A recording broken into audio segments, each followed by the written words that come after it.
सूरदास जी का जन्म सन 1478 में दिल्ली के निकट सिंह नामक एक छोटे से गांव में एक गरीब ब्राह्मण के परिवार में हुआ। जन्म से ही आप अंधे थे।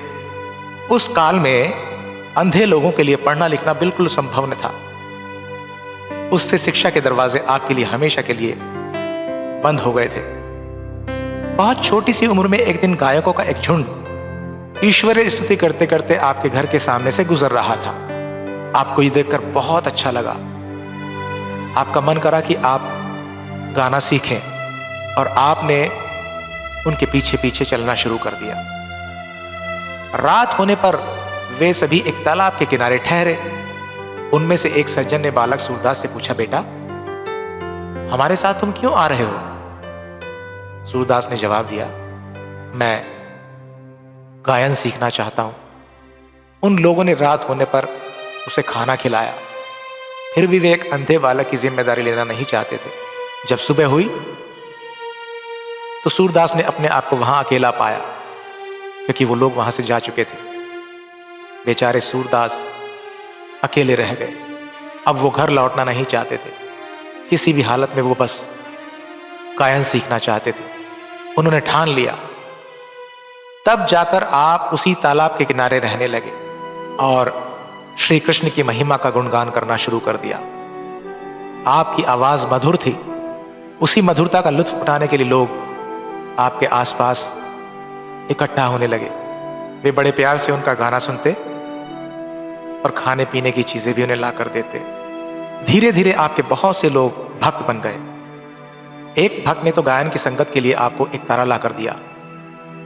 सूरदास जी स्वयं गीतों की रचना किया करते और एक तारा की संगत पर उनका गायन किया करते। आपके रचित वे भाव भरे ब्रज भाषा के गीत भक्तों ने लिखना शुरू कर दिए। एक रात सूरदास ने सपने में देखा कि कृष्ण के सामने आप भजनों का गायन कर रहे थे। सूरदास एकाएक नींद से उठे। आपको भरोसा हो गया कि श्री कृष्ण की ओर से बुलावा आया है। मन में कुछ ठान कर आप फिर से सो गए। सुबह जाग खुलने पर आप वृंदावन की ओर निकल पड़े। आपके भक्तों ने बड़े बेचैनी से आपको मनाया, हमें छोड़कर न जाइए। सूरदास जी ने उन्हें बहुत समझाया और फिर वृंदावन की ओर निकल पड़े। एक दिन आपको पता चला कि नदी के किनारे स्वामी वल्लभाचार्य आए हैं। अपनी कृष्ण भक्ति को लेकर बड़े विख्यात थे वो, तथा श्री कृष्ण को लेकर काफी कुछ लिखा था उन्होंने। सूरदास के मन में वल्लभाचार्य को मिलने की एक प्रबल इच्छा हुई, लेकिन नदी के पार कैसे जाएं? आप उस दृष्टि से कुछ प्रबंध करने लगे, पर संयोग देखो स्वयं वल्लभाचार्य ही आपसे मिलने नदी पर आ पहुंचे।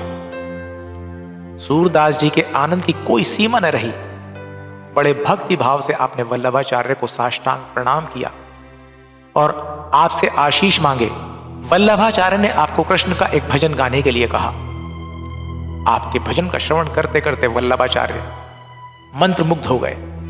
वल्लभाचार्य ने सूरदास को कहा कि अपना जीवन कृष्ण भक्ति में ही बिताना।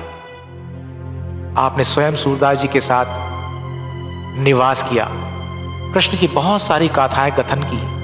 सूरदास को अपना शिष्यत्व बहाल किया और उन्हें अपने साथ वृंदावन ले गए। वृंदावन के निकट होने वाले गोवर्धन में श्रीनाथ मंदिर के प्रधान गायन के रूप में आपने सूरदास को नियुक्त किया। गायक एवं भक्त के रूप में सूरदास जी की ख्याति काफी दूर दूर तक फैल गई। एक बार बादशाह अकबर के दरबार में राजगायक तानसेन ने सूरदास के रचित भजन गायन किए। उन्हें सुनकर अकबर बहुत प्रभावित हुए। उसने सूरदास को अपने दरबार में गाने के लिए आमंत्रित किया, पर सूरदास ने बड़ी विनम्रता से कहा, मैं केवल मेरे देवता कृष्ण के दरबार में ही गायन किया करता हूं और कहीं मैं गाता नहीं। तब जाकर अकबर स्वयं आपका गायन सुनने वृंदावन पहुंच गए। गायन सुनने के तत्पश्चात अकबर ने सूरदास जी से कहा, मैं आपको क्या दे सकता हूं?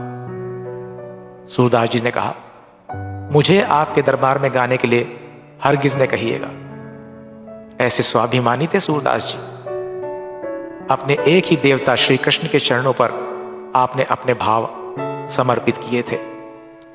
एक बार आप मंदिर में जाने की कोशिश में थे। लोगों ने आपसे पूछा, आप तो कुछ देख नहीं पाते, तो आप क्यों जा रहे हैं मंदिर में? उस पर सूरदास जी का जवाब था, मैं उसे देख नहीं पाता, पर वो तो मुझे देख सकता है ना।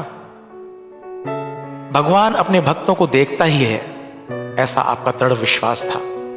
तभी जाकर एक संदेश आपने दिया, जीवन में कुछ भी करते समय ये उचित है या अनुचित, ये सोचते हुए आदमी को आचरण करना चाहिए, क्योंकि भगवान सभी ओर देख रहा होता है। सूरदास के व्रज भाषा में रचित लगभग 8000 भजनों का संग्रह सूर सागर इस शीर्षक से सुविख्यात है।